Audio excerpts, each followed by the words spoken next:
When my best friend ordered pizza with pineapple, I knew her husband was listening. Jenna had hated pineapple pizza since we were 12, when Hawaiian pizza at summer camp made her violently sick for 3 days.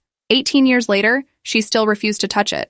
So when she called Friday evening suggesting we order from Romano's and specifically requested extra pineapple on her half, my entire body went cold. I asked her to repeat that, pretending I'd misheard. She said it again, her voice too bright, too cheerful, the way you sound when someone's listening. Extra pineapple, she repeated, and maybe some jalapenos too. The jalapenos were normal. The pineapple was a warning. I told her 7 sounded great and asked what time Derek would be home. She said 8, so we'd have time to catch up first. The way she emphasized his schedule felt deliberate, like she was giving me information to decode. I hung up and pulled out my old photo album, flipping to summer camp pictures. There we were at 12, making vomiting faces at a pizza box. Jenna had written in silver marker across the bottom, "Death to pineapple pizza." I took a picture and sent it to her with a question mark. 3 dots appeared, then disappeared, then appeared again. Her response came through, "LOL, can't believe I used to be so dramatic. People change." But Jenna didn't change about food. She still ordered her coffee the same way since college. She still refused cilantro because it tasted like soap. She didn't randomly start liking something that had made her sick. I spent the next hour trying to figure out what the pineapple meant. We'd never established a code word or signal, never discussed what to do if one of us was in danger. But we'd been best friends for so long that we had shorthand for everything. The pineapple thing wasn't a joke, though. It was a universally known fact about Jenna, which meant if she was deliberately saying the opposite of what was true, she was signaling something. I thought about the last few months, how Jenna had been pulling away gradually. Canceled plans, shorter phone calls, always with plausible excuses about Derek's work schedule or home renovations. I'd attributed it to normal life stuff, to the way friendships shift when people get married. But now I was remembering smaller things I'd dismissed. The weight loss, her face looking drawn in photos she rarely posted anymore.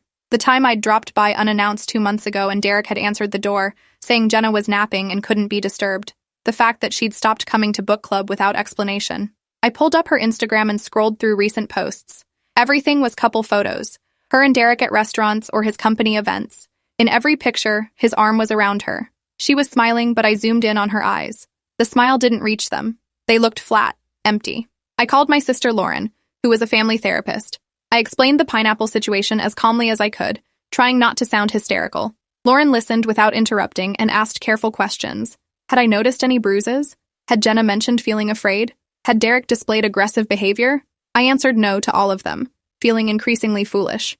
But Lauren's voice stayed serious. She told me coercive control doesn't always leave visible marks, that isolation was often the first sign, and that if my instinct was screaming something was wrong, I needed to trust it. She suggested I go to dinner but stay alert, watch how Derek interacted with Jenna, look for signs of him monitoring or controlling her. I arrived at Jenna's house at exactly 7. Carrying wine and trying to look casual. Jenna answered the door in yoga pants and an oversized sweater that hung off her frame. She'd lost more weight than I'd realized. She hugged me and I felt how thin she'd gotten, her shoulder blades sharp under the fabric. She smelled like vanilla perfume, but underneath was something stale, like she hadn't been outside in days. We settled in the living room and I noticed immediately how sterile everything looked. The house had always been neat, but now it looked like a showroom. No books left open, no coffee cups visible, no shoes by the door. Then I saw the security camera mounted in the corner, pointed toward the couch where we sat. Jenna asked about my job and dating life with enthusiastic interest that felt performative, like she was playing the role of engaged best friend. I answered while scanning the room. I counted 3 cameras total. Living room, kitchen doorway, hallway. When I asked about them, Jenna said Derek had installed a security system after break-ins in the neighborhood. The idea that Derek could be watching us right now made my skin crawl. The pizza arrived and Jenna paid with cash from an envelope in the kitchen drawer, which was odd since she'd always used cards. We sat at the table and she served us each slices, giving herself 2 pieces of the Hawaiian half. I watched as she took a bite. Her throat worked like she was forcing herself to swallow something unpleasant. I asked her directly why she'd suddenly decided she liked pineapple pizza. She laughed and said she'd just decided to give it another try. That tastes change as you get older. But her hands were shaking as she reached for her water glass, and when she lifted it, I saw a faint yellowish bruise on her wrist. I asked if she'd hurt herself. She pulled her sleeve down immediately and said she'd bumped into a door frame. The explanation came too quick, too defensive. I asked when Derek would be home, and she glanced at the microwave clock. "Any minute now," she said. The way she said it sounded more like a warning than an update. Derek arrived at 8:15, breezing through the door with confident energy that filled the room. He'd always been charismatic, the kind of guy who could charm anyone. Handsome, tall, athletic, Good job as a financial analyst. He kissed Jenna's cheek and clapped me on the shoulder, asking how I'd been and apologizing for being late. He grabbed a beer and joined us, taking a slice from Jenna's side without asking. The pineapple one. I watched how Jenna watched him, how her entire posture changed when he entered. She sat straighter, smiled more, became more animated. But it wasn't natural animation. It was forced energy, like someone performing. Derek asked what we'd been talking about, and Jenna immediately recapped our entire conversation, like giving him a report. He nodded while looking at his phone, making non-committal sounds. When she finished, he looked up and smiled, reaching over to squeeze her hand. I noticed she flinched slightly before composing her face into a pleased expression. Derek dominated conversation for the next hour, talking about his work and a promotion he was up for, about a new car he was considering. Jenna chimed in occasionally, but always agreeing with him, never offering a contradictory opinion even when he said things I knew she disagreed with. When I brought up a concert Jenna and I had mentioned, Derek immediately said that wouldn't work with her schedule, that she'd been so busy. She nodded along, not looking at me. Around 9:30, Derek suggested it was getting late, that Jenna needed to get to bed since she had an early morning. I looked at Jenna confused because she'd never been early to bed, had always been a night owl. But she immediately stood and started clearing plates, agreeing she was tired. Derek walked me to the door while Jenna was in the kitchen, his hand on my shoulder. He said how good it was to see me, that we should do this more often, but everyone was so busy these days. His tone was warm, but his eyes were flat, assessing. I had the distinct impression I was being dismissed and warned simultaneously. I hugged Jenna goodbye and whispered that I loved her. I felt her tense before she whispered back that she loved me too. I sat in my car staring at their house with its cheerful porch light and neat landscaping. The pineapple pizza was a signal, I was certain now, but I didn't know what Jenna wanted me to do. I couldn't call police and report that my friend ate food she didn't like. I couldn't confront Derek because that might put Jenna in more danger. I texted Jenna that I'd had a great time. 3 dots appeared immediately, then disappeared. I waited 5 minutes, then 10, then 15. No response came. The next morning I called and got voicemail. I left a casual message about coffee this week. By noon she hadn't called back. I tried again. Voicemail. I sent a text asking about lunch Monday. This time I got a response within minutes. A thumbs up emoji and nothing else. Jenna never used just emojis. She always wrote full sentences. I stared at that thumbs up and knew Derek had her phone. I spent the weekend researching coercive control and domestic abuse, reading articles about isolation tactics and monitoring behavior, about how abusers present as charming to the outside world. Everything matched what I'd observed. The cameras, the weight loss, the personality change in Derek's presence. I called the domestic violence hotline and talked to an advocate who explained the most dangerous time for a victim was when they tried to leave, that I needed to be careful not to escalate by confronting Derek directly. She suggested I maintain contact with Jenna, keep communication open, let her know I was there when she was ready. But she warned that Jenna might not be ready yet, that victims often went back multiple times before leaving for good. Monday came and I texted about lunch. She responded with a thumbs down and sad face emoji. I called immediately. She answered on the first ring, voice too bright again. She said she couldn't do lunch because Derek needed her to run errands, but maybe next week. I heard him in the background asking who was on the phone. She told him it was me, asking about lunch. His voice muffled but audible, something about how clingy I was being. Jenna laughed, that fake laugh, and agreed we'd just seen each other Friday. I told her I just wanted to make sure she was okay, putting emphasis on those words. There was a pause before she said, "Of course she was okay. Why wouldn't she be?" I decided I needed someone with more authority, someone Derek couldn't brush off. I called Jenna's mother Louise in Arizona. I explained my concerns carefully. The pineapple pizza, the weight loss, the isolation, how Derek controlled conversation and Jenna's schedule. Louise sighed heavily. She'd had concerns for a while now. Jenna had stopped calling regularly, and when Louise called, Derek often answered saying Jenna was busy. Louise had visited 2 months ago and noticed the same things, but when she'd tried to talk to Jenna about it, Jenna got defensive. Derek had been right there in the room. Louise felt unable to say what she wanted to say. Louise and I strategized like planning a military operation. She would call Jenna and insist she visit for a week, frame it as needing help with projects and wanting mother-daughter time. If Derek objected, Louise would be firm, using her authority as Jenna's mother. Louise called that evening, and an hour later called me back with defeat in her voice. Jenna said she couldn't possibly get away, too much going on with Derek's schedule and home renovations. Louise said Derek had been on the call too. She could hear him prompting Jenna's responses. I realized I needed something more direct, something forcing conversation without Derek present. I remembered Jenna's company had an on-site gym where she used to go during lunch. I looked up her company address and decided to show up, hoping to catch her without Derek knowing. Wednesday at noon, I parked outside her office building and waited. 20 minutes later, I saw her walking out with a coworker, both in business casual. I got out and called her name, waving like I'd happened to be in the neighborhood. Jenna's face went through several expressions: surprise, fear, forced happiness. She introduced me to her coworker, Thomas, who excused himself. Jenna asked what I was doing here. I lied about having a meeting nearby. She glanced around nervously, like expecting Derek to materialize, and said she had 30 minutes, but sure, there was a cafe across the street. Sitting across from her with the lunch crowd buzzing around us and no cameras present, I asked directly what was going on.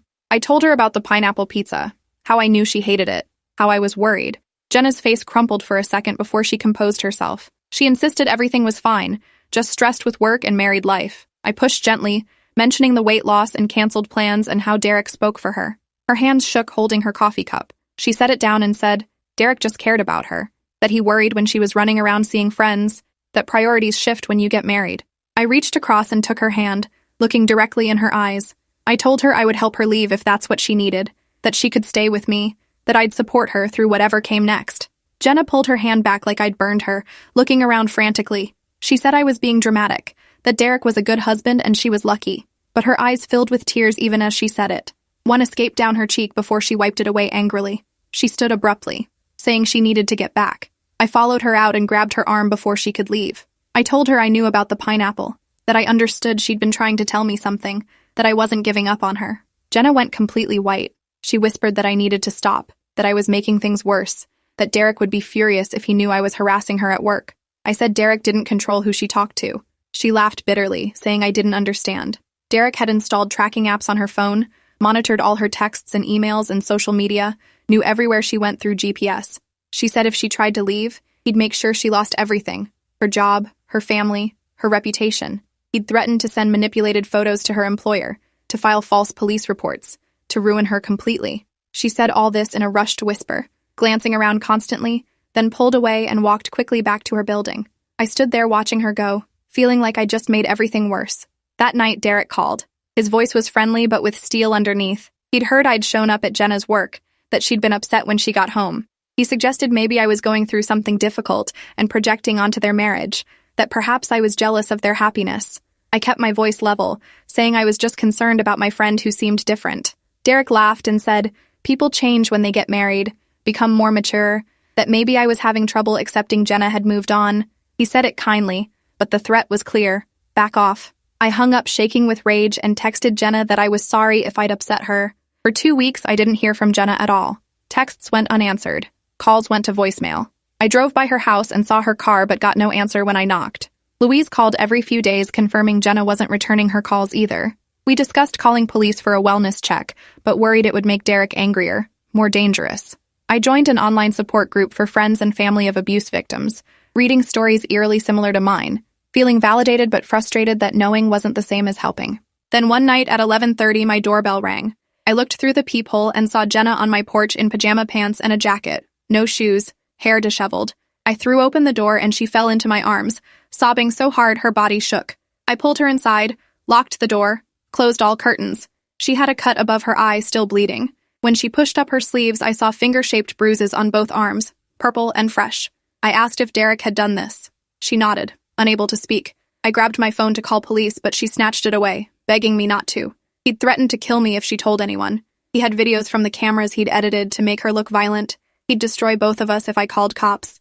I made Jenna sit and got ice for her eye while she explained through sobs. Derek had been escalating for months, and tonight they'd argued about her mother's calls. Derek said she was disrespectful talking to Louise without permission. When Jenna said she didn't need permission to talk to her mother, he'd hit her for the first time.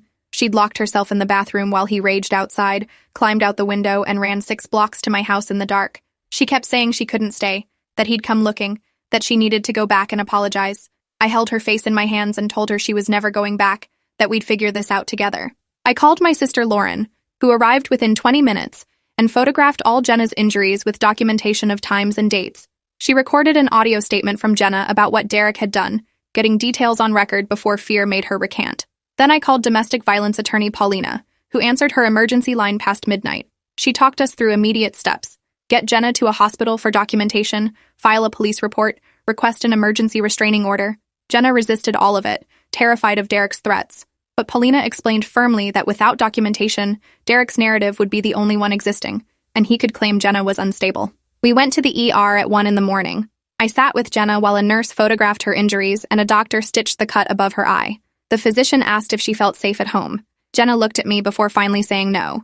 The doctor brought in a social worker who explained resources, shelters, legal advocates, counseling. Jenna listened numbly, like she couldn't process this was her life now. We left at 4 in the morning with documentation and instructions to follow up with the domestic violence unit. I made up my guest room while Jenna sat on my couch staring at nothing. I gave her clothes to change into and noticed more bruises when she lifted her shirt, older ones across her ribs and back. I asked how long this had been going on. She said physical violence was new, just tonight, but emotional abuse started 6 months into their marriage. Derek had gradually isolated her, monitoring constantly, controlling her finances and schedule and every move. She said she'd tried to tell me with the pineapple pizza, had hoped I'd understand without Derek knowing. She'd been terrified of what he'd do if he found out she was reaching out. The next morning, I called in sick and took Jenna to the police station. The detective was patient and thorough, asking detailed questions about abuse history and threats. Jenna showed him texts that seemed loving but revealed control, messages about who she could see and when, questions about where she was, comments about her weight and clothes. The detective explained these messages, combined with medical documentation and Jenna's statement, were enough to arrest Derek and charge him with domestic assault. Jenna cried, torn between relief and terror about what happened when Derek found out. Derek was arrested at his office that afternoon. Paulina called to let us know he'd been calm and cooperative, playing confused innocent husband. He'd immediately lawyered up and made bail within hours, which meant Jenna needed to stay somewhere he couldn't find her. Paulina had filed for the emergency restraining order, granted based on medical evidence, but warned that paper didn't stop determined abusers. I upgraded my locks and installed a security camera on my door. Lauren came to stay for extra support and safety. The next weeks were a blur of legal proceedings and fear. Derek's lawyer painted Jenna as mentally unstable, pointing to her weight loss and isolation as evidence of mental illness rather than abuse. They claimed Derek was the victim of a vindictive wife who'd attacked him then fled. They produced emails where Jenna apologized for being difficult, using her words against her. Paulina countered with documented injuries, controlling behavior evidenced through texts, and the tracking apps Derek installed without Jenna's knowledge. The judge extended the restraining order and set a court date. Derek violated the order twice in the first month. Once showing up at my building at 3 in the morning, banging on the door yelling he just wanted to talk to his wife. I called police and he left before they arrived, but security footage caught him clearly. The second time, he created a fake social media account and sent Jenna dozens of messages begging her to come back, mixed with threats. Each violation resulted in additional charges and stricter bail conditions, but he seemed convinced he could charm or threaten his way back into control. Jenna started therapy with a counselor specializing in domestic violence recovery. I watched her slowly come back to herself. The performative cheerfulness faded, and she began expressing opinions again. Small ones at first, like what she wanted for dinner. She gained weight back and started sleeping through the night. She cut her hair short, a dramatic change from the long style Derek had preferred, and cried seeing her reflection because she said she finally looked like herself again. She got a new phone with a new number Derek didn't have. She changed all passwords and social media settings. She reached out to friends she'd lost touch with, cautiously rebuilding connections Derek had severed. The criminal trial happened 4 months after that night Jenna showed up at my door. I sat behind her with Louise and Lauren, a wall of support while she testified about years of abuse. Derek sat at the defense table looking wounded and confused, playing victim convincingly. His lawyer tried discrediting Jenna by pointing out she'd stayed 2 years, suggesting if things were really bad, she would have left sooner. Paulina countered with expert testimony about why victims stay, about the cycle of abuse and dangers of leaving. The jury deliberated 6 hours before finding Derek guilty of domestic assault and violating a restraining order. He was sentenced to 18 months in jail, followed by 3 years probation and mandatory anger management. Jenna filed for divorce while Derek was in jail. It was finalized without him contesting. She got her maiden name back and moved into a small apartment across town, somewhere Derek had never been. She started a new job at a different company with security protocols in place. She joined a support group for survivors and started volunteering at the domestic violence shelter that had helped her. She told me once that she thought about the pineapple pizza sometimes, about how close she'd come to being trapped forever, about how grateful she was that I'd understood the signal. 2 years after Derek went to jail, Jenna called me from Romano's and asked if I wanted to meet her. I arrived to find her in a booth by the window, sunlight across her face, smiling in a way that reached her eyes for the first time in years. We ordered a large pizza with jalapenos, no pineapple, and spent 3 hours laughing about nothing in particular. Jenna told me she'd started dating someone new who respected her boundaries and made her feel safe, that she was taking things slow but feeling hopeful. She thanked me for not giving up, for seeing the signal in the pineapple, for helping her escape when she couldn't save herself. I told her she'd saved herself by having courage to reach out, even in code, even when terrified. We stayed at Romano's until closing, ordering more food we didn't need, just because we could.